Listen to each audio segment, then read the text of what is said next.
Hello दोस्तों, आपका स्वागत है मेरे नए वीडियो पर। भगवान श्री कृष्ण और बलराम एक गांव से गुजर रहे थे। उन्हें बहुत भूख लगी थी और वे प्यासे भी थे।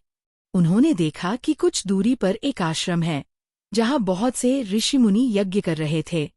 कृष्ण और बलराम ने सोचा कि ऋषि मुनि तो बहुत ही धर्मपरायण होते हैं, वे जरूर उन्हें कुछ खाने को देंगे। जब वे आश्रम पहुंचे तो उन्होंने विनम्रता से वहां के ऋषियों से भोजन मांगा, लेकिन ऋषियों ने उन दोनों को अनदेखा कर दिया। वे अपने यज्ञ में इतने मग्न थे कि उन्होंने बालकों की बात पर ध्यान ही नहीं दिया। उन्हें लगा कि यह दोनों बच्चे यज्ञ के लिए महत्वपूर्ण नहीं हैं। निराश होकर कृष्ण और बलराम वहां से चले गए। कुछ दूरी पर उन्हें एक कुटिया दिखाई दी, जहां कुछ साधारण लोग काम कर रहे थे।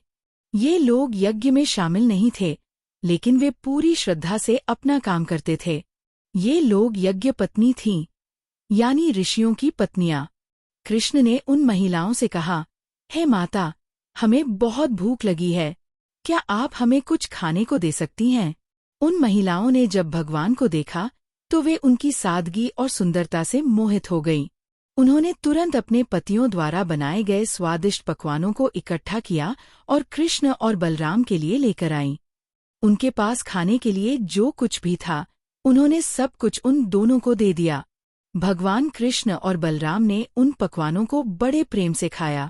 खाने के बाद कृष्ण ने उन महिलाओं को आशीर्वाद दिया और कहा, तुमने मुझे केवल भोजन नहीं दिया, बल्कि अपने प्रेम और भक्ति से मेरा पेट भरा है।